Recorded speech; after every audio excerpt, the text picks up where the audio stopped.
And welcome back to Noon Edition. Local automobile expert Tom Grothous is our guest today. And boy, what we used to do with Dad working under the hood is really obsolete today, especially when you start looking at oils. Oh, definitely. I mean, we used to 75, 80 years ago, we had non-detergent oils. That meant that they didn't have any detergents in them. So it was just a straight oil. And the engines just used it for lubricity. Now we use it for economy. So we've gone from non-detergent to detergent to semi-synthetic to full synthetic. So from 2,000-mile oil changes to 7,500 to 10,000 miles. I even read one where synthetic oil said that they can go up to 15,000 miles depending on the circumstances. And don't want to stretch it out that much, but when you stop and think about it, the amount of advances we've done on engines, internal combustion engines, and the oils has made it so much better for us to go. I always say follow the recommendations of the manufacturer.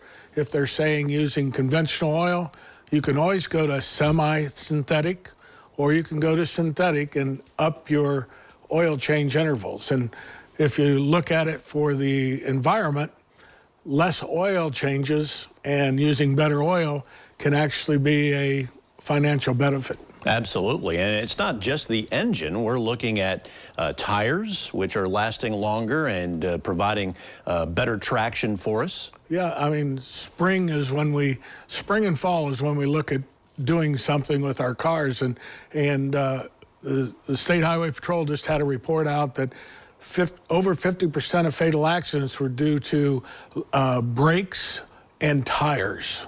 So whether it's the person behind the wheel that's hitting the brakes, or whether it's taking care of your brakes and having good quality brakes and good quality tires is very important. But I always say, you know, if you don't change your oil on a regular basis, you should change it at least twice a year, spring and fall. And do your maintenance with your fluids. If you run out of windshield washer solvent, for instance, and you've had it in to have it serviced and you're out of the windshield washer solvent, maybe they're not checking your fluid levels like they should, and then it means that you need to be checking yours. So good preventative maintenance is what will keep your car running longer.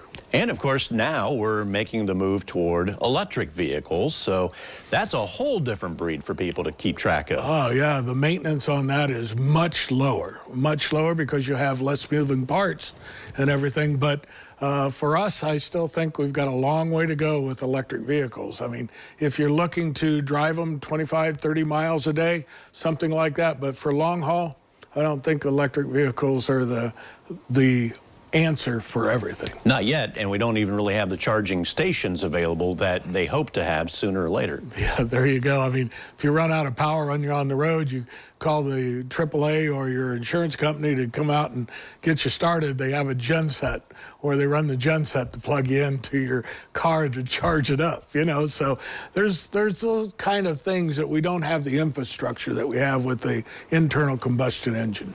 Getting back to the gasoline engines, though, modern technology now has computer chips in almost all these vehicles, so you really can't even work on them and diagnose what the problem is yourself unless you're trained on all of that. Very, very definitely that. I mean, it used to be tune-up, you would do the points and plugs, and anybody could do that on a Saturday, you know. Now to get to your plugs through your coils that are sitting on top, you don't even see the plugs, and consequently the housings they've got over the top to make that engine look good, it takes an hour or so to get down to the point of just getting to the components to start working on them. Tom Grothous, thank you so much for your time this afternoon.